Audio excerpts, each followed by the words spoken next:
नमस्कार, स्वागत है सभी दर्शकों का आपके अपने खास कार्यक्रम आयुर्वेद द सुपर साइंस में। इस कार्यक्रम के दौरान मैं आपको विभिन्न प्रकार की बीमारियां और विभिन्न प्रकार की जड़ी बूटियों के विषय में समझाता हूं।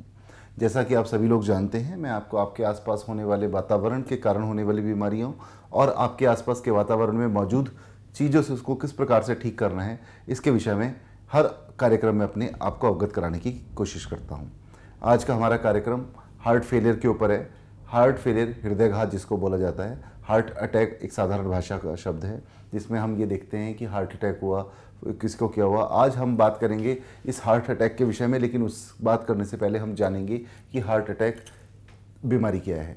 हार्ट अटैक बीमारी है एक हमारे हृदय से संबंधित, मांसपेशियों से संबंधित, जिसके अंदर हृदय के कार्य में रुकावट आने के कारण हृदय अपना ब्लड प्रॉपर तरीके से सर्कुलेट नहीं कर पाता पूरी बॉडी में, जिसकी वजह से हमारे अलग अलग अंगों को बहुत ज़्यादा ऑक्सीजन की कमी के कारण नुकसान होता है। और हार्ट को क्योंकि खुद भी ऑक्सीजन जो मिलती है वो उसी की सप्लाई से मिलती है, जब हार्ट की भी कुछ धमनियाँ उसके में ब्लॉकेज के कारण या किसी रुकावट के कारण अगर ये ऐसी दिक्कत आती है तो हार्ट की मांसपेशियों में भी उसको नुकसान होता है।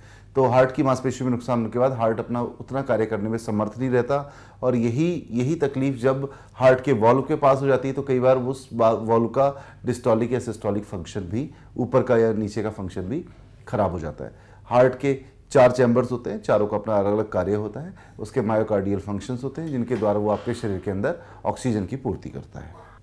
हार्ट में समस्या कई कारणों से आती है, जिसमें आपके ब्लड में लिपिड प्रोफाइल का बढ़ना, जिसके अंदर खान पान का दूषित होना, बहुत अत्यधिक मात्रा में तेल, घी या मसालों जैसी चीज़ों का प्रयोग करना, काफ़ी लंबे समय तक ब्लड प्रेशर की स्थिति का सामना करना। कुछ ऐसे लोग हैं जिनको किडनी की प्रॉब्लम है या किसी तरह की कोई और समस्या है जिसके कारण से वो किडनी की या प्रॉब्लम है, किसी भी कारण से उनके ब्लड प्रेशर बहुत ज़्यादा उनका हाई रहता है, तो उस ब्लड प्रेशर के हाई रहने के कारण भी हार्ट की समस्या आती है, क्योंकि हार्ट को लिमिट से ज़्यादा काम करना पड़ता है और उसकी मांसपेशियों में तनाव भी इसी के कारण से आता है।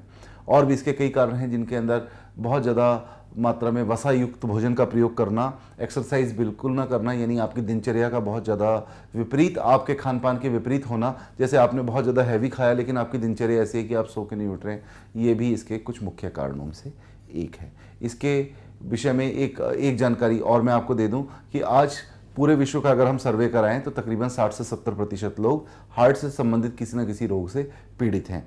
आज हम बात करेंगे इसके विषय में कि आयुर्वेद के द्वारा हम इसको किस प्रकार से ठीक कर सकते हैं, आयुर्वेद के द्वारा हम किस प्रकार इतनी गंभीर बीमारी का इलाज भी आसानी से कर सकते हैं। ये आज का हमारा चर्चा का विषय रहेगा, हृदयघात यानी कि हार्ट फेलियर। अगर आप में से कोई लोग इस तरह की समस्या से पीड़ित हैं तो वो इस कार्यक्रम के दौरान मुझे कॉल करके भी पूछ सकते हैं। आज हम बात करने वाले हैं हार्ट फेलियर के साइन एंड सिम्टम, कि किस प्रकार से उसके क्या क्या, किस प्रकार आपको पता चले कि कौन से ऐसे सिम्टम हैं जिनके द्वारा आप ये जान सकते हैं कि हार्ट आपका फेल होने वाला है या उसके अंदर कोई किसी प्रकार की परेशानी है। आज हम बात करेंगे उस हार्ट के फेलियर होने के कारण की, जिसके अंदर आपका लाइफ स्टाइल, जिसमें आपकी डिजीज़ की कुछ ऐसी बीमारियाँ, जनित बीमारियाँ, जैसे कि मैंने आपको बताया कि कुछ लोग किडनी के रोग से पीड़ित हैं, कुछ लोग किसी और रोग से पीड़ित हैं, तो ऐसी कुछ बीमारियों के विषय में बात करेंगे जिनके कारण से हृदयघात की समस्या होती है। आज हम बात करेंगे जेनेटिक वैल्यूज़ की, कि किस प्रकार से जेनेटिकली ये रोग ट्रांसफ़र होता है, क्या उसका आपके शरीर के ऊपर कोई इफेक्ट है कि नहीं है। आज हम बात करेंगे इसकी डायग्नोसिस की, कि किस किस प्रकार की डायग्नोसिस हैं जो आप एक साधारण रूप से करा के अपने हार्ट की स्थिति को जान सकते हैं। और आज हम बात करेंगे उन डायग्नोसिस की भी जो बहुत ही एडवांस हैं, जिसके द्वारा हम ये जान सकते हैं कि हार्ट अटैक होने की स्थिति के अंदर कौन कौन से ऐसी डायग्नोसिस हैं जिनके द्वारा आप ये जान सकते हैं कि आपके अंदर कौन कौन सी आर्टरी ब्लॉक है और कितनी कितनी आर्टरी ब्लॉक हैं।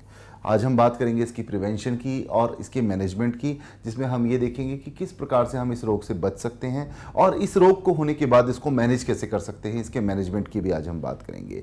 और इस रोग के दौरान होने वाली जटिलताओं के विषय में भी आज कुछ ना कुछ चर्चा करेंगे। तो आप सभी दर्शकों को मैं स्वागत करता हूं इस खास कार्यक्रम में। आपको एक बार फिर से बताना चाहता हूं, अगर आप में से भी कुछ लोग ऐसे हैं जो हार्ट से संबंधित रोग से पीड़ित हैं, वो हमें हमारे दिए गए नंबर पे, जो स्क्रीन पे नंबर है, उस पर कॉल करके अपनी समस्या के विषय में पूछ सकते हैं। और हार्ट से संबंधित किसी भी क्वेश्चन को पूछने के लिए आप चाहें तो आप मुझे ईमेल भी कर सकते हैं। मेरा ईमेल आईडी भी आपके टीवी स्क्रीन के ऊपर चल रहा है। तो हम बात कर रहे थे साइन एंड सिम्टम की, हार्ट अटैक में साइन एंड सिम्टम की। कुछ लोगों की दिनचर्या ऐसी होती है कि उनको एंजाइना पेन रहता है, वो थकावट की बहुत ज़्यादा स्थिति में रहते हैं और उनका मैक्सिमम काम कुर्सी पे बैठने का होता है या फिर स्कूटर पे चलने का होता है, बाइक पे या गाड़ी में चलने का होता है। और धीरे धीरे वो देखते हैं कि उनका ओवरवेट होता जा रहा है और धीरे धीरे करके वो वेट इतना ज़्यादा हो जाता है कि जो उनके शरीर के अंदर वसा है, वो वसा उनके रक्त के अंदर जब मिक्स होती है तो अल्टीमेटली वो उनकी धमनियों को ब्लॉक कर देती है।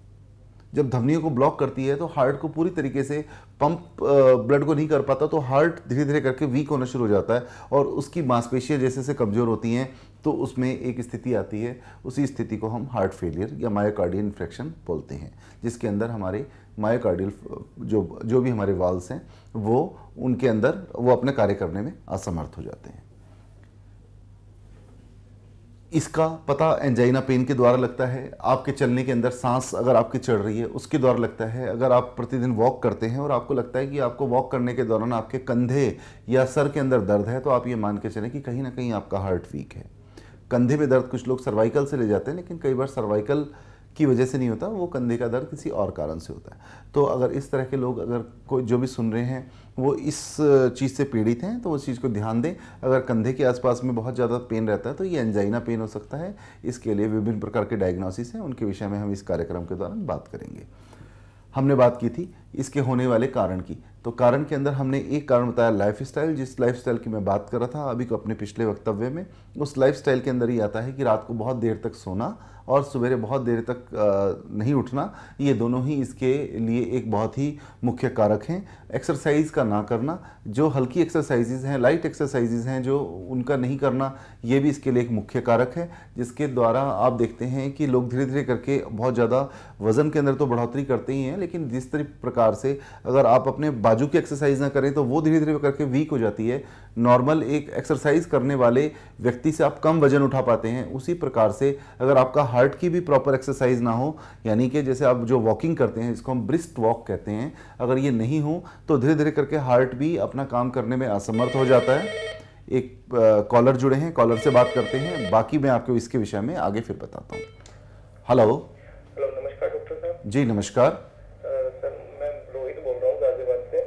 हाँ बताइए सर। मेरी मदर को हार्ट की थोड़ी प्रॉब्लम है सर।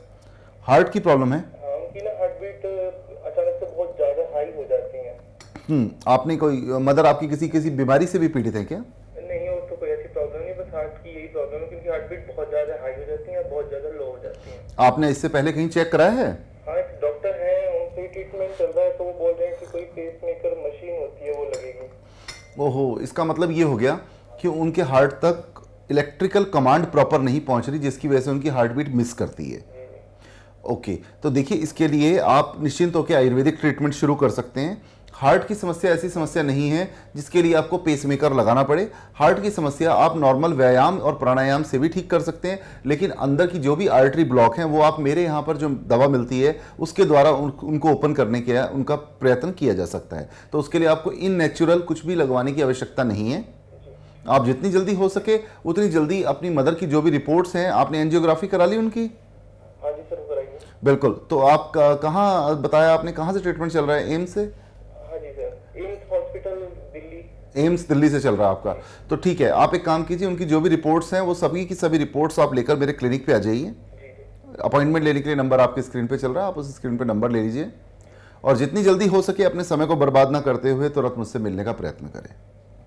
इस कार्यक्रम को पूरा देखें, इसके दौरान आपको अपनी माताजी से संबंधित काफ़ी चीज़ों के विषय में जानकारी भी मिलेगी। बिल्कुल। तो थैंक यू। ये एक हमारे साथ दर्शक जुड़े थे जिन्होंने बताया कि किस प्रकार से उनको, उनकी माताजी को हार्ट से संबंधित दिक्कत है और डॉक्टर उनको पेसमेकर लगाने की बात करें। पेसमेकर, इसका मतलब कहीं ना कहीं पर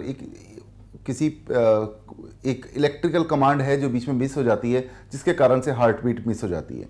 वो हार्ट बीट मिस ना हो तो उसकी जगह पर उसको इलेक्ट्रिकल कमांड देने के लिए पेसमेकर जैसा यंत्र लगाना पड़ता है। इतना काम एक स्टिमुलेटर भी कर सकता है, जिसकी कीमत 1 से 2 हज़ार रुपये आती है। स्टिमुलेट कंटिन्यू करने से भी आर्टेरियल फाइब्रिलेशन का प्रोसेस को ठीक किया जा सकता है। ये एक्यूप्रेशर की एक विद्या है। इसी के साथ ही आयुर्वेदिक के अंदर जो हम लोग मेडिसिन देते हैं, उस मेडिसिन के द्वारा नियमित रूप से उसका सेवन करने से आप देखेंगे कि धीरे धीरे करके जो भी पेशेंट हैं उनकी आर्टरीज ओपन हो जाती हैं। ऐसे हमारे बहुत से केसेस हैं जिसमें ट्रिपल वेस्केटमी के केसेस, जिनके अंदर ट्रिपल आर्टरी डिजीज थी, जिनके तीनों की तीनों आर्टरीज ब्लॉक थी, और उनका जब ट्रीटमेंट किया गया तो कुछ समय बाद देखा गया कि दोबारा एंजियोग्राफी कराई या उसके और जो टेस्ट हैं वो कराए तो पता चला कि ये तो बिल्कुल ठीक हो चुका है। तो इसके लिए एंजियोग्राफी एक टेस्ट होता है, और उसकी जगह आजकल हार्ट थेलियम भी एक टेस्ट आ रहा है, जिसके द्वारा हम न्यूक्लियर मेडिसिन के द्वारा जान सकते हैं कि इंटरनल, जो एंजियोग्राफी के द्वारा नहीं जान सकते, वो हार्ट थेलियम के द्वारा जान सकते हैं कि इंटरनल और कौन कौन सी आर्टरी है जो ब्लॉक है, या दवा लेने के उपरांत कौन कौन सी ऐसी आर्टरी है जो हमारी और खुल चुकी है, उसको हार्ट थेलियम के द्वारा जान सकते हैं। हम बात कर रहे थे लाइफस्टाइल की। लाइफस्टाइल में मैंने आपको बताया कि किस प्रकार से आपका खान पान, आपका रहन सहन आपके हृदय से संबंधित रोगों में तकलीफ आपको दे सकता है। आपको उसको बहुत ही एक नियमित वे में करना पड़ेगा, एक कंस्ट्रक्टेड वे में अपनी लाइफ को करना पड़ेगा अगर आप हार्ट से संबंधित समस्या से जूझ रहे हैं। मैं उन सभी लोगों से आग्रह करना चाहूँगा जो लोग सुबह देरी तक सोते रहते हैं या फिर रात को बहुत देरी से सोते हैं। एक कॉलर जुड़े हैं, उनसे बात करते हैं फिर। हेलो डॉक्टर साहब नमस्कार, मैं राधेश्याम बोल रहा हूँ अजमेर से। हाँ जी राधेश्याम जी, बताइए कैसे। मेरे को एक्चुअली मैं कुछ दिन पहले हार्ट में थोड़ा सा पेन हुआ था, दर्द हुआ था, और मैंने जब चेकअप करवाया तो मेरा वॉल्व ब्लॉक बताया। हार्ट में पेन हुआ आपने बताया? हाँ जी। और जब आपने चेक, पेन हुआ मेरे को तो पता भी नहीं था, तो चेकअप करवाया तो उन्होंने कुछ वॉल्व के अंदर बताया कि वो मेरे को थोड़ा एलोपैथी में ऐसे ही है। आपकी सांस चढ़ती है क्या? हाँ सर, सांस चढ़ती है, अगर थोड़ा सा भी मैं चलूँ पैदल तो। ये कब से दिक्कत है आपको? ये सर 2-3 महीने पहले ही पता लगा मेरे को, ठीक है, लेकिन चेकअप अभी करवाया है। ठीक है, इसके लिए अभी आप कोई मेडिसिन वगैरह भी ले रहे हैं क्या, एलोपैथी या कोई और? नहीं, अभी तक तो मैंने स्टार्ट नहीं करी मेडिसिन, यही राय देना चाह रहा था मैं आपसे। ठीक है, तो देखिए इसके लिए आपको थोड़ा सा कष्ट करना होगा, क्योंकि एक ऐसा विषय नहीं है कि मैं आपको फ़ोन के ऊपर इसके विषय में कुछ जानकारी दूँ, लेकिन मैं आपको एक सलाह देता हूँ। आप एक काम कीजिए, आपकी जितनी भी रिपोर्ट्स हैं आप वो रिपोर्ट्स लेके मेरे क्लिनिक पे आ जाइए। पता लेने के लिए आपके नंबर स्क्रीन के ऊपर चल रहा है, और तब तक के लिए आपको क्या करना है वो मैं थोड़ा सा बताता हूँ। आप एक तो तेल और तला हुआ बिल्कुल बंद कर दें, जितना हो सके ब्रिस्क वॉक करें, थोड़ा सा साधारण कदमों से थोड़ा सा तेज चलने की कोशिश करें। अगर आपकी सांस नहीं चढ़ती है तो कोई भी ऐसा कार्य ना करें जिससे आपका ब्लड प्रेशर हाई हो, और जितना हो सके अपने अपने टेम्परामेंट को भी कूल रखें। बच्चों पे ज़्यादा गुस्सा तो नहीं करते आप अपने? नहीं, कभी-कभी तो हो ही जाता है। नहीं, कभी कभी भी नहीं करना है। जब तक हार्ट की समस्या तब तक बिल्कुल नहीं करना है, क्योंकि इसमें आपको तकलीफ हो सकती है। गुस्सा आपके ब्लड प्रेशर को बढ़ा सकता है और वो हार्ट को अपना काम करने में एक अवरोध पैदा कर सकता है। तो आपने ये नहीं करना है। आपने खाने में, भोजन में हल्का भोजन लेना है, और जितनी जल्दी हो सके स्क्रीन पे दिए हुए नंबर पे अपॉइंटमेंट लेके आपने मेरे पास आके मिलना है, जिससे आपकी अंदर की जो समस्याएं हैं उनको मैं दवा के द्वारा ठीक कर सकूं। ये आयुर्वेदिक की दवाई है, इनके द्वारा आपकी समस्या का पूर्ण समाधान करने की चेष्टा की जाएगी। ठीक है, किसी प्रकार के ऑपरेशन या जो सर्जरी की अगर आप बात कोई कर रहा है तो उससे आप बिल्कुल बचने की कोशिश करें। उसके इतनी जल्दबाजी ना करें कि ऐसा ना हो कि कोई और इन्फेक्शन आपकी बॉडी के अंदर हो जाए। ये एक पेशेंट थे जिन्होंने बताया कि किस प्रकार से उनको वाल्व की प्रॉब्लम है, वाल्व के अंदर दिक्कत, डॉक्टर ने उनका डायग्नोस किया है और उसके लिए ऑपरेशन बता रहे हैं। ऑपरेशन देखिए ज़्यादा सक्सेस नहीं है, ठीक है, ऑपरेशन एक अपने आप में एक समाधान है, किंतु ऑपरेशन के बिना भी समाधान हो सकते हैं। हम बात करते हैं लाइफस्टाइल की, हमने बात करी कुछ बीमारियों की। लाइफस्टाइल मैंने आपको बताया था कि किस प्रकार से अपनी लाइफस्टाइल में परिवर्तन करके आप अपने समस्या का समाधान पा सकते हैं। इसके बाद हम बात करते हैं बीमारियों की, किन किन बीमारियों के दौरान या किन किन बीमारियों के समय में आपको हार्ट की जैसी समस्या हो सकती है। वैसे तो हार्ट एक सबसे नाजुक अंग है, और ये एक ऐसा अंग है जिसको 24 आवर काम करना पड़ता है। इसका कोई छुट्टी नहीं, कोई रेस्ट नहीं, कोई संडे मंडे नहीं है इसका। इसके लिए इसको 24 आवर्स आपके शरीर के अंदर वर्क करना पड़ता है। जब आप सो रहे होते हैं तो भी ये काम कर रहा होता है। तो इसका केयर भी हमें उसी हिसाब से करना चाहिए। हम लोग इसकी अनदेखी करते हैं, और इसकी अनदेखी ही हमारे लिए एक बड़ी गंभीर समस्या पैदा करती है। बात करते बीमारी की, किडनी की प्रॉब्लम। जैसे कुछ ऐसे पेशेंट हैं, मरीज़ हैं जिनको किडनी की समस्या है और उसके कारण उनका नियमित रूप से ब्लड प्रेशर हाई रहता है। तो ऐसे रोगी जो हैं वो मान के चलें कि उनको हार्ट की समस्या होने की संभावना बहुत ज़्यादा रहती है। उसी में कुछ ऐसे रोगी हैं जो डिप्रेशन के हैं, जिनका बहुत ज़्यादा डिप्रेशन में रहते हैं और बहुत ज़्यादा नींद की दवाइयाँ खाते रहते हैं, उनको भी हार्ट की समस्या होने की संभावना बहुत ज़्यादा रहती है। ऐसे रोगी जो बहुत ज़्यादा नमक, मिर्च, मसालों का प्रयोग करते हैं या वसायुक्त भोजन का प्रयोग करते हैं, उनको भी हार्ट से संबंधित समस्या होने की संभावना बहुत ज़्यादा रहती है।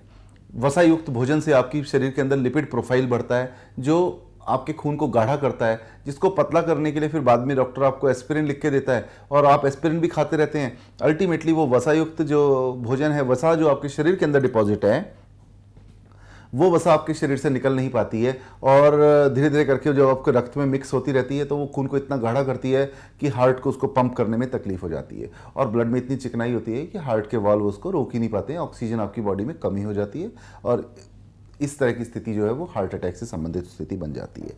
इसी विषय में हमने बात करी जेनेटिक डिसऑर्डर की। कुछ लोग कहते हैं कि जेनेटिकली भी ये रोग होता है कि पिताजी को था तो मुझे भी होगा या दादाजी को था तो उनको भी होगा। तो देखिए, ये एक कहावत है, इसको हम सत्य नहीं मान सकते कि जेनेटिकली ऐसा होता है। जेनेटिकली आपके अंगों का परिवर्तन हो सकता है कि आपके शरीर के अंदर मांसपेशियां या आपके शरीर में विशेष प्रकार के कुछ केमिकल जो आपके पिताजी के भी शरीर के अंदर बनते थे या दादाजी के, तो वो हो सकते हैं। तो इस तरह की समस्या तो हो सकती है, किंतु ऐसा कोई जरूरी नहीं कि जेनेटिकली जिन लोगों के पिताजी को या दादाजी को अगर हार्ट अटैक हुआ या ऐसी समस्या हुई तो उनको भी होगी। तो हार्ट एक ऐसी समस्या जो किसी को भी हो सकती है, इसके लिए हमें ये नहीं सोचना है कि ये जेनेटिक होती है। लोग कहते हैं इस बात को, लेकिन मुझे ऐसा लगता नहीं है। हम बात कर रहे हैं इसकी डायग्नोसिस की कि अगर इस तरह की समस्या हो जाए तो आपको डायग्नोसिस इसका किस प्रकार से करना है। डायग्नोसिस में इसकी जो बेसिक जो डायग्नोसिस है वो है ईसीजी। ईसीजी कराने से आपको पता चल सकता है कि क्या कभी आपको इस तरह की समस्या आई या तकलीफ कभी हुई या नहीं हुई, कि कभी आपको एंजाइना पेन हुआ, आपको गैस्ट्रिक का पेन हुआ। तो ईसीजी के द्वारा आप माध्यम से पता लगा सकते हैं कि कहीं ऐसा तो नहीं है कि वो इकोकार्डियोग्राम में आपको पता चलेगा कि इंटरनल अगर कभी ऐसी दिक्कत हुई होगी। तो दूसरा इसका डायग्नोसिस था echo colour Doppler. Colour Doppler के द्वारा आप पता लगा सकते हैं। मैं बताता हूं आपको, एक कॉलर है, उनको ले लेते हैं। हाँ बताइए। सर मेरे को सांस लेने में बहुत प्रॉब्लम आ रही है, थोड़ा भी चलता हूँ तो बहुत ज्यादा सांस फूलने लगती है। अच्छा, कहाँ से बोल रहे हैं आप? सर मैं अलीगढ़ से बोल रहा हूँ। अलीगढ़ से बोल रहे हैं, आपको सांस लेने में बहुत ज़्यादा दिक्कत आती है। आप थोड़ा चलने की प्रयत्न करते हैं? सर चलता तो बहुत कम है, लेकिन थोड़ा सा भी चलता हूँ, 5-10 मिनट चल ले रहा हूँ, लेकिन फिर भी सांस बहुत फूल जाती है। ओके, अच्छा। नहीं, आप एक काम करें। हाँ जी। आप अपना ओवरवेट तो नहीं है, बहुत ज़्यादा वजन तो नहीं है आपका? सर ज़्यादा वजन नहीं है। ज़्यादा वजन नहीं है। कितनी उम्र कितनी है आपकी? सर मेरी उम्र 20 to 21 की 20-22 साल की उम्र है। जी। ठीक है, तो उम्र तो बहुत ज़्यादा नहीं है भैया। देखो, अपने खाने पीने का आप ध्यान रखो, लेकिन कहीं ना कहीं पर ये हार्ट का एक सिम्टम हो सकता है। अच्छा सर। जिस तरह आपने बताया आपकी सांस चढ़ती है, तो सांस चढ़ने का मतलब सीधा सीधा हार्ट से। इसके अंदर दो कारण हो सकते हैं। हो सकता है कि आपको चलने की प्रैक्टिस ही ना हो। धीरे धीरे आप चलें, तो धीरे धीरे चलते चलते आपकी वो प्रैक्टिस बने तो आप मुझे लगता है कि शायद इस समस्या से निजात पा जाए। पर इस चीज़ को आपने इग्नोर नहीं करना है। आपने इसको ऐसा नहीं कि आप इसको ये सोचें कि ये तो हम इग्नोर कर देते हैं कि ये तो कह दिया है तो शायद वही होगी। हो सकता है कि अंदर कोई दिक्कत हो, तो इसके लिए आप इको कलर डॉपलर एक करा लें। सर क्या कराना है? Echo colour Doppler. उससे आपको पता चलेगा कि हार्ट का अगर कोई फंक्शन कम होगा तो फिर उस हिसाब से अगर एंजियोग्राफी कोई करानी होगी तो करा लेंगे। वैसे मुझे उम्मीद है कि आपको इस तरह की कोई समस्या नहीं है, पर फिर भी ऐसा है कि किसी भी चीज़ को आंखें मूंदना नहीं चाहिए किसी चीज़ के विषय में। ठीक है? तो अब आप ये करा लीजिए। और अगर आप मेरे पास मिलना चाह रहे हैं तो नंबर आपकी स्क्रीन पे चल रहा है, देख रहे हैं नंबर आप? हाँ ठीक है, इस पे कॉल करके अपॉइंटमेंट ले लेना।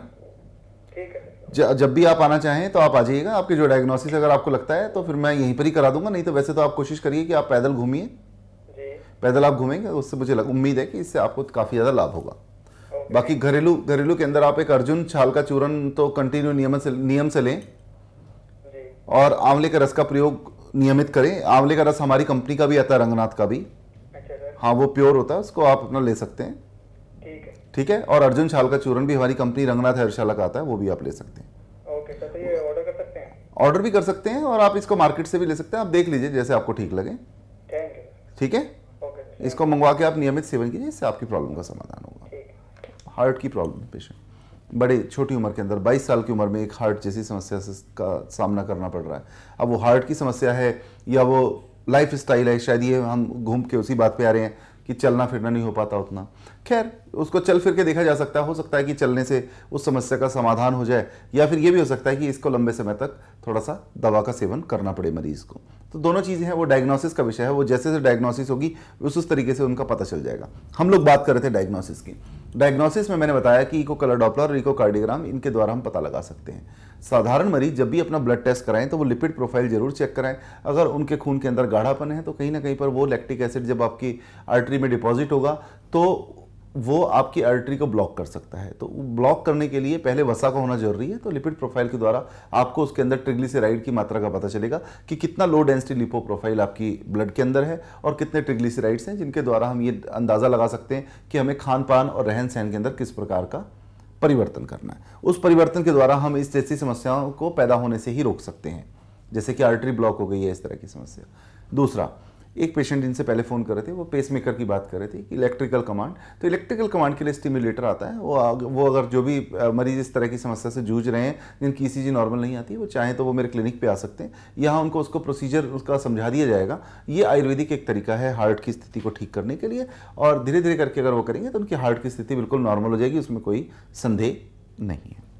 आज के एपिसोड में मैंने आपको बताया कि किस प्रकार से हम हार्ट की समस्याओं का समाधान अपने घरेलू तरीकों से कर सकते हैं, किस प्रकार से हम हार्ट की समस्याओं को धीरे धीरे करके डायग्नोसिस कर सकते हैं और उनका अपने लाइफ स्टाइल में परिवर्तन की वजह से करने के कारण उनको दूर अपने शरीर से रख सकते हैं, या जिनको इस तरह की समस्या हो गई है वो भी अपने लाइफ स्टाइल के अंदर परिवर्तन करके उसको अपने शरीर से दूर कर सकते हैं। इसके विषय में हमने बात करी। आज डायग्नोसिस के विषय में हमने बात करी, आज हमने अपने लाइफस्टाइल के विषय में बात करी। अब हम बात करते हैं रिसर्चेस के विषय में कि आयुर्वेद में ऐसी कौन सी रिसर्चेस हुई हैं जिनके द्वारा हम लोग इस तरह की समस्या का समाधान कर सकते हैं। आयुर्वेद में सर्पगंधा नाम का एक चूर्ण आता है, जिसका नियमित सेवन करने से हार्ट के कारण जो ब्लड प्रेशर हाई रहता है उस ब्लड प्रेशर को वो मेंटेन करता है। आयुर्वेद में लहसुन का अर्क आता है, उस लहसुन के अंदर एस्पिरिन होता है, उसको नियमित इस्तेमाल कर हम अपने ब्लड को कुछ समय तक पतला कर सकते हैं। लहसुन का अर्क नॉर्मल मार्केट के अंदर शायद उपलब्ध है या नहीं है, किंतु लहसुन के अर्क का फायदा यह है कि उसके अंदर जो एस्पिरिन होती है वो आपके खून को इन नेचुरल थोड़ी दिन के लिए पतला करती है।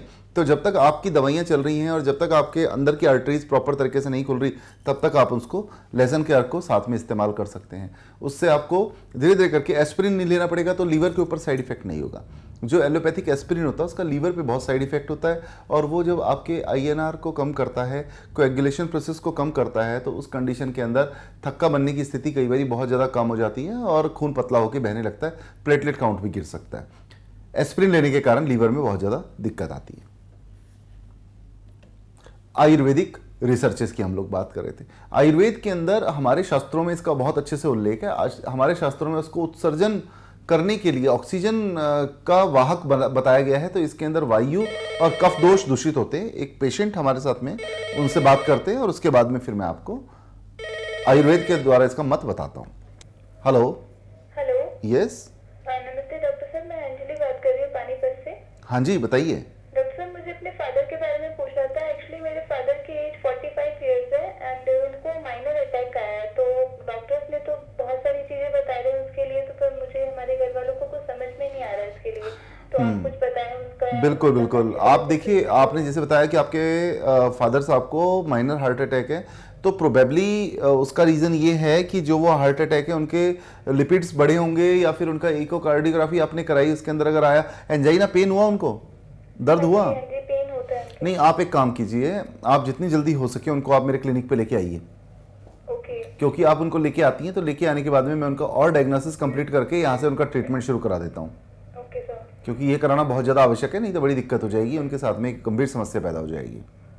ठीक है सर, मैं अपॉइंटमेंट लेकर फिर मैं अपने फादर को आपके क्लिनिक में ले। हाँ, मतलब बेसिक क्या है कि ये इतना छोटा रोग नहीं है कि इसके लिए मैं आपको टेलीफोन के ऊपर कोई सलाह दे दूं कि आप ये खा लो, ऐसा कर लो, क्योंकि एक गंभीर समस्या है और इसके साथ में इंसान की ज़िंदगी जुड़ी होती है। तो मुझे लगता है कि एक वैद्य के निरीक्षण के अंदर अगर उसका ट्रीटमेंट किया जाए तो ज़्यादा अच्छा है।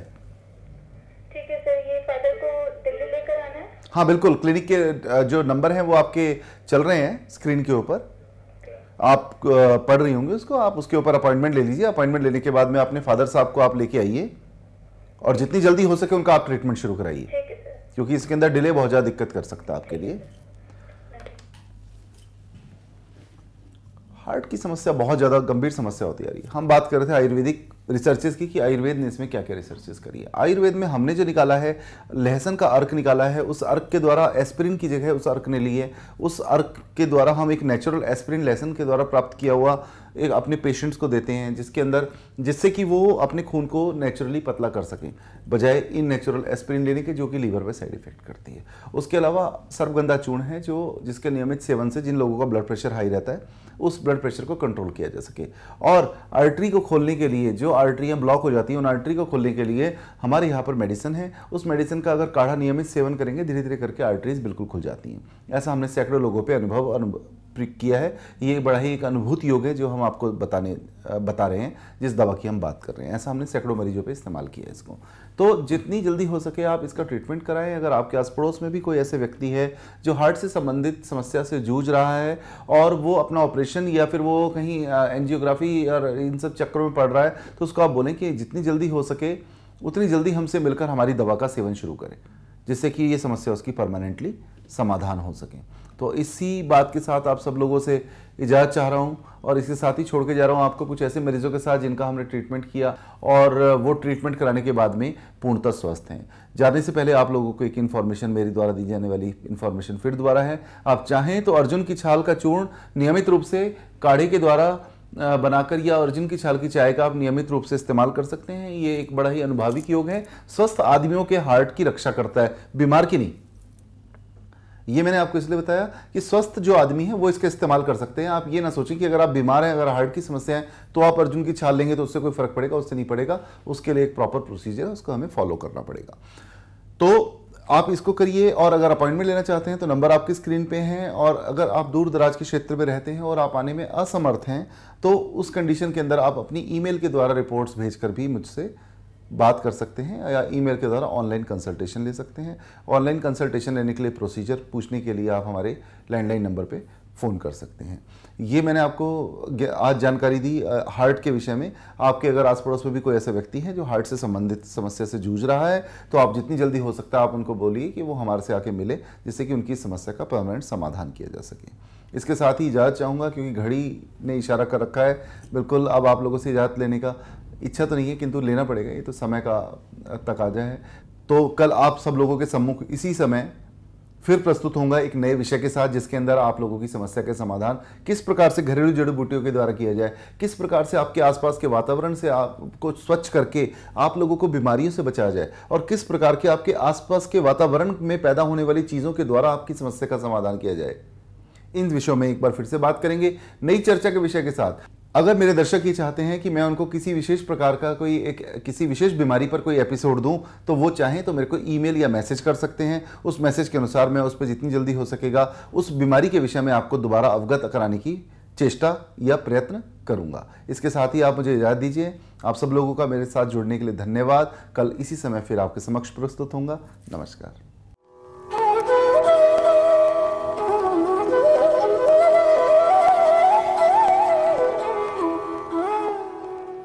अपना नाम बता दीजिए।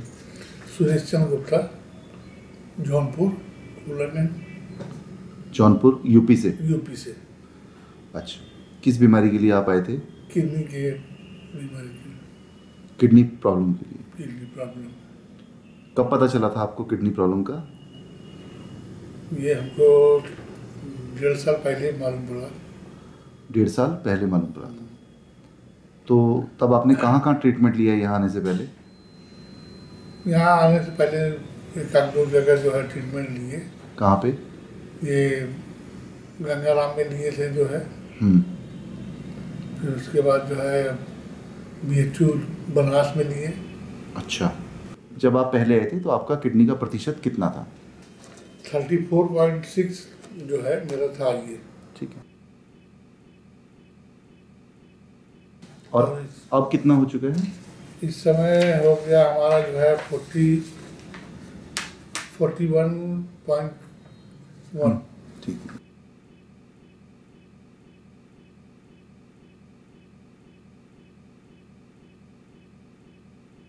अब आपको पहले की तरह कोई कॉम्प्लिकेशन तो नहीं है?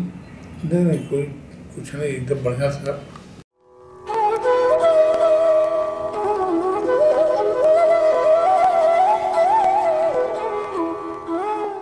मैं गांव सुनेत, तहसील देरा, जिला कांगड़ा से आया हूँ। सर, पेशेंट का नाम बता दीजिए। चंचला देवी। उम्र क्या है? 53 साल। अच्छा, कब से इलाज करा रहे हैं आप? 12 जून 2013 से। अब तबीयत कैसी है आपके पेशेंट की? 50% रिलीफ महसूस कर रहे हैं। इसमें 50% किडनी काम कर रही थी। और अब कितनी है? ये अब की रिपोर्ट है। ये इसमें 65% काम कर रही है, और राइट वाली किडनी जो है उसका भी ये फंक्शन बढ़ करके 20% से 27% हो गया, और मेरी मिसेज जो है अब काफ़ी आराम महसूस कर रही है।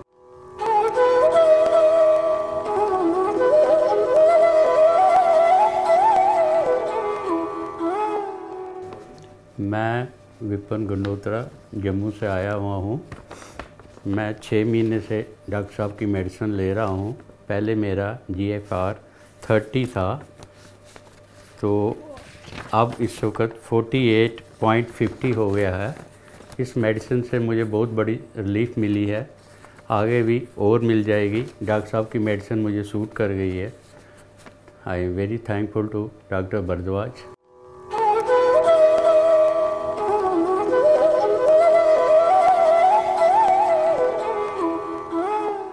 मेरा नाम मीनू सिंह है और मैं दमोह से आई हुई हूँ। जबलपुर से, दमोह जबलपुर से, MP से। तो अभी आपकी किडनी का परसेंटेज फंक्शन पहले कितना था? अच्छा, मेरा पहले 18% था। अच्छा, मतलब 1 साल पहले। 1 साल पहले? हाँ। तो 1 साल हो गया आपका ट्रीटमेंट? हाँ, 1 साल हो गया सर। मेरा पिछले साल मार्च से मैंने ट्रीटमेंट शुरू किया था। अभी फरवरी में मैंने टेस्ट कराया, तो अभी मेरा 57% आया है। अच्छा, ये कब कराया आपने टेस्ट? कल ही कराया है सर। कल डेट आप बता दीजिए। 8 तारीख। 8 तारीख। हाँ, 8 फरवरी 2014 को 2014 को कराया। 8 फरवरी 2014 को कराया। तो उसमें आपका 57% आया है। आ चुका है। अब आपको कॉम्प्लिकेशन तो नहीं है जैसे 18% में पहले हुई होगी? नहीं सर, बहुत अच्छा लग रहा है, बहुत आराम। अभी कुछ नहीं लग रहा है, बिल्कुल आराम, जैसे नॉर्मल है उस टाइप से लग रहा है मुझे। नॉर्मल की तरह हो चुका है आपका।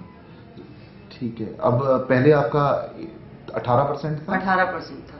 अब आपका 57% था। 57%। ठीक है। आप अपना घर का जो आप जहाँ रहते हैं MP का, जबलपुर बताया? जी, जबलपुर में।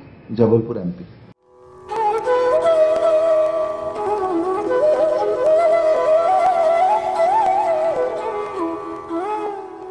नाम क्या है आपके पेशेंट का? मूलचंद। कहाँ से आए आप? बागपत से जी। बागपत? हाँ जी। अच्छा, क्या परेशानी थी आपके पेशेंट को? सर किडनी प्रॉब्लम थी पापा को। पापा है आपके? हाँ जी। अच्छा, किडनी में प्रॉब्लम थी? हाँ जी। कब खराब हुई थी किडनी? जी, अक्टूबर में हुई थी। अक्टूबर में? हाँ जी। तो क्या डायलिसिस पे थे, कैसे थे? डायलिसिस पे थे। कितना क्रेटिनिन था? तो 16 जी। 16 था। अच्छा, ये रिपोर्ट कब की है, जब वो हॉस्पिटलाइज थे? हाँ जी, ससुर में एडमिट हुए थे जब। अच्छा अच्छा, यूरिया 225 और क्रेटिनिन 16 था। हाँ जी। अच्छा, डायलिसिस चल रहा था उनका जब आप आए हाँ थे? जी। कितनी बार डायलिसिस कराते थे आप? सर हफ्ते में 2 बार करते थे। 2 टाइम्स इन अ वीक? हाँ जी। और अभी उनका डायलिसिस चल रहा है? सब बंद है 3 महीने से। 3 महीने से बंद हो गया? हाँ जी। कितना क्रेटिनिन आ रहा है उनका? सर अभी तो उनका सर अभी तो सर 1.3 है। 1.3 क्रेटिनिन आ रहा है? हाँ जी। तो ये 1.3, अब उनको कोई कॉम्प्लिकेशन पानी वानी तो नहीं भरता? सर कुछ नहीं हो सर, ओके है, अपना काम करें नॉर्मली। अच्छा, नॉर्मल काम कर रहे हैं? हाँ जी। तो जहाँ डायलिसिस चलता था वो कौन सा हॉस्पिटल था जहाँ डायलिसिस कराते थे आप? नरेंद्र मोहन था जी। नरेंद्र मोहन कहाँ पड़ता है? गाजियाबाद में। गाजियाबाद में। अच्छा, वहाँ पर रिपोर्ट कराई आपने? उस हॉस्पिटल में भी रिपोर्ट हुई? हाँ जी। तो उन्होंने मना किया आपको डायलिसिस के लिए? हाँ जी। क्या कहा उन्होंने? तो कहा अभी डायलिसिस जो आपकी किडनी आपकी है। अच्छा, तो अपना काम करिए नॉर्मली, कोई। ठीक है। जब आप मेरे पास आए थे तो मैंने आपका DTP स्कैन भी कराया था जिसमें शायद 20-25% पेशेंट की किडनी थी। हाँ जी।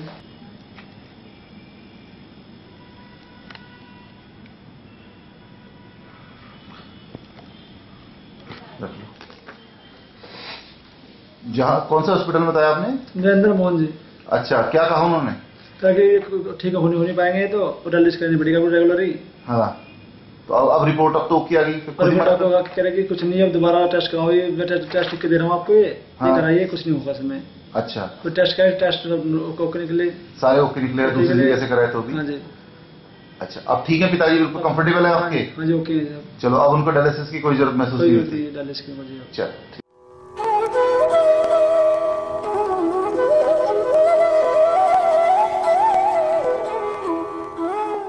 अपना नाम बताइए सर, क्या है? DR Paul.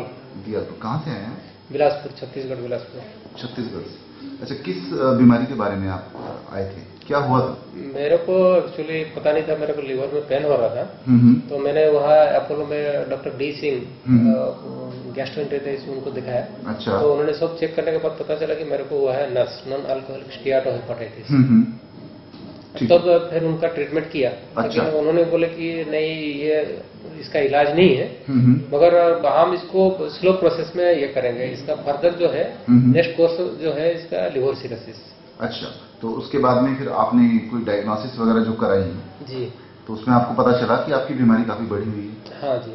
ठीक है, तो उसके बाद फिर क्या रहा? फिर आपका अपना कोई रिलीफ हुआ? आपने जो अपना ट्रीटमेंट एलोपैथिक के लिए उनसे कुछ? नहीं, एलोपैथी जो करे तो वो तो बोले कि बस ऐसे ही रहेगा। अच्छा, ऐसे ही रहेगा? हाँ, ऐसे ही रहेगा। हम कोशिश करें कि इसको स्लो, जैसे प्रोग्रेस क्विक ना हो, स्लो प्रोग्रेस करेगा, लेकिन ये प्रोग्रेस करेगा। तो उसके बाद में फिर क्या रहा जब आपने ट्रीटमेंट वगैरह कराया? तो उसके बाद में आपने हमारा ट्रीटमेंट कब शुरू कराया था? हाँ, एक दिन अचानक आपका टीवी में, शक्ति टीवी था, शक्ति टीवी में आपको देखा, और उस टाइम आप जस्ट आप बोल रहे थे कि इसका बारे में, आपका लिवर के बारे में। तो मेरे को मन में आया, एक चीज मेरे को लगा, जो फाइब्रोस्कैन बारे में कुछ बोल रहे थे। हाँ।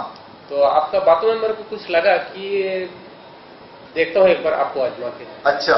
हाँ, ठीक है, तो उसके बाद में फिर आपने फाइब्रोस्कैन कराया?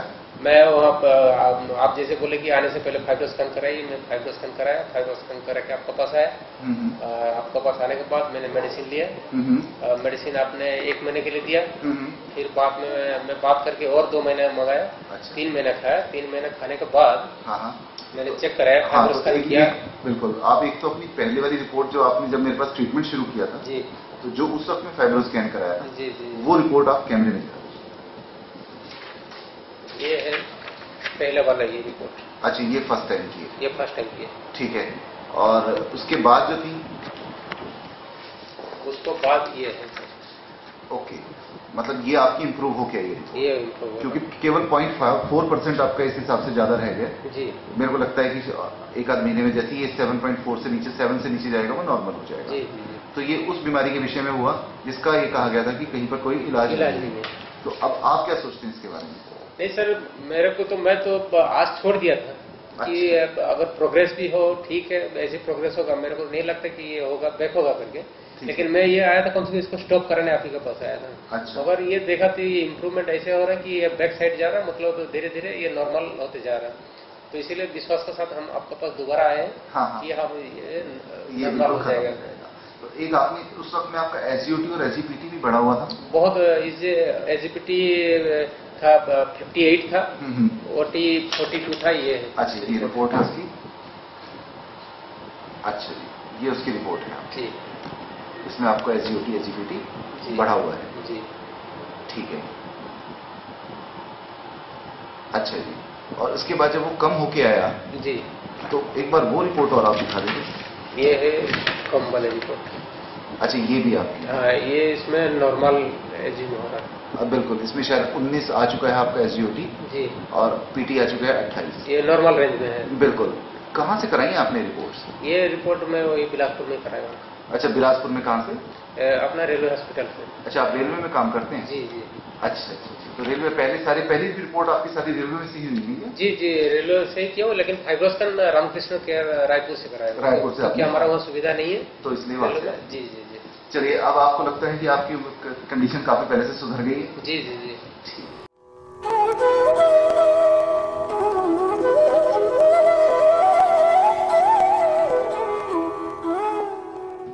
बताओ, इसका नाम क्या है? यश प्रताप सिंह। क्या उम्र है? 2.5 साल।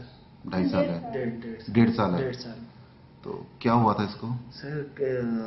सर, जब ये पैदा हुआ था तो उस टाइम अल्ट्रासाउंड करवाया था। उसमें डॉक्टर का कहना था कि किडनी में कुछ गांठ जैसा है।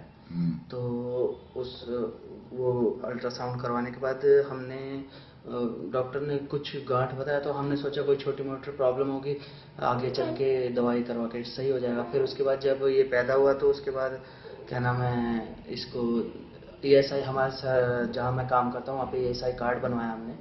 और उसमें मतलब क्या नाम है, उससे पहले टेस्ट क्या नाम है, यहाँ कलावती में हमने इलाज चालू करवाया इसका। कलावती में पैदा हुआ। तो ये इलाज इसका किडनी का कहाँ कराया आपने? जी पहले कलावती में जब ये पैदा हुआ था ना, तो वहाँ पे उन डॉक्टरों ने को जब अल्ट्रासाउंड की रिपोर्ट दिखाई हमने, तो वो अल्ट्रासाउंड रिपोर्ट देखने के बाद उन्होंने DTPA स्कैन के लिए लिखा हमें। और फिर उसके बाद जब हमने DTPA करवाया तो उसमें राइट साइड की 77% और लेफ्ट साइड की 22% आई रिपोर्ट। तो उसके बाद उन्होंने मतलब अपना ट्रीटमेंट चालू किया, तो मतलब हम उस ट्रीटमेंट से खुश नहीं थे और इसकी हालत और बिगड़ती जा रही थी। तो उसके बाद हम कलावती से निकल के ESI हॉस्पिटल में आए, वहाँ पे इलाज करवाया। तो 6 महीने बाद जब दोबारा DT पे ESI वालों ने करवाया टेस्ट, तो उसमें राइट साइड की 37% और लेफ्ट साइड की नॉन फंक्शनिंग आ गई। नॉन फंक्शनिंग जी।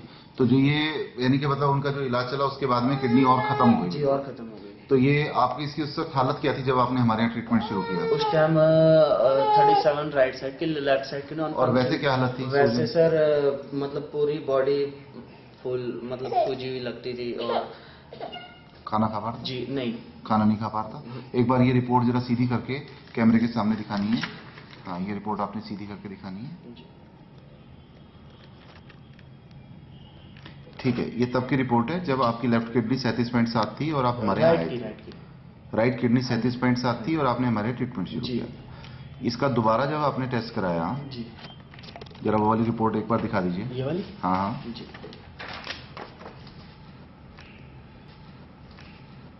तो इसके अंदर ये बढ़कर इसका फंक्शन 40.10% आ गया, जो कि बिल्कुल उनके इलाज के बाद में एलोपैथिक वालों के खत्म हो गया था जी। तो ये आप बता रहे हो कि आपने कलावती और इधर उधर कराया इलाज।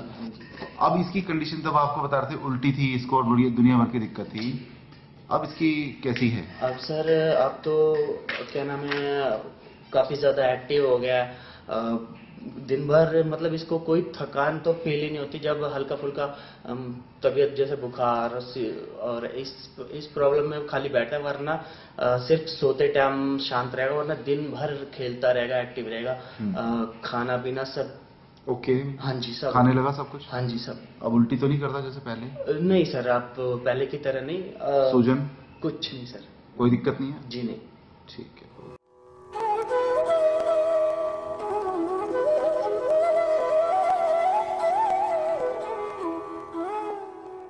अब बताओ अंकल जी नाम अपना। मेरा नाम नरेश चंद्र। नरेश चंद्र जी। अच्छा, क्या क्या तकलीफ थी आपको? मुझे अपने लीवर की प्रॉब्लम्स थी और मैंने जो है एलोपैथिक्स में जो है इलाज कराया था और वो 2.5-3 साल के करीब जो है रहा। हाँ। फिर लास्ट टाइम जो है डॉक्टर KN सिंगला थे, उन्होंने जो है बिल्कुल डिनाई कर दिया भी मैं इलाज नहीं करूँगा फर्दर। सिरोसिस ऑफ लीवर था? और सिरोसिस भी था उस टाइम पे जो है। हाँ हाँ।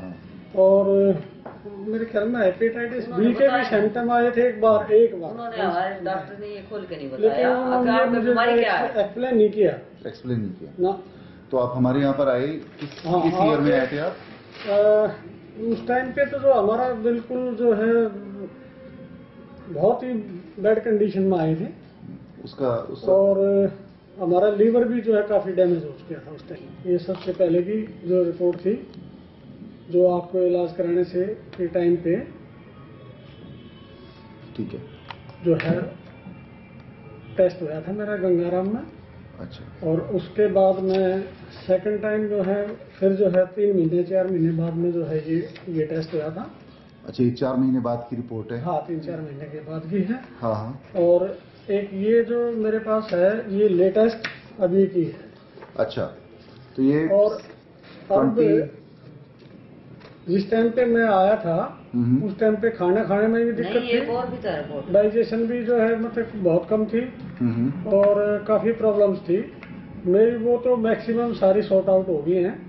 थोड़ा बहुत जो है फंक्शन जो है लीवर का है वो आहिस्ता आहिस्ता हो जाएगा जैसे जिस प्रोग्रेस से अब चल रहा है। हाँ। पहले आपका जॉन्डिस भी आता था रिपोर्ट्स में ब्लड वाली में ना? एल्बुमिन तो बाद में आए हैं।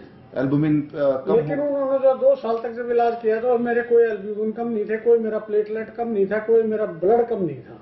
मेरा ब्लड था 12 मिलीग्राम, 12-12.5 के करीब, और प्लेटलेट भी मेरे मैक्सिमम 1.5 लाख से ऊपर थे। और जो है एल्बुमिन भी जो है 3 मतलब जो है 9 के करीब था। पेट में पानी वानी भरता था? हाँ, पेट में पानी भरने लग गया, तो तब मतलब मेरी जो है तबीयत डाउन हुई।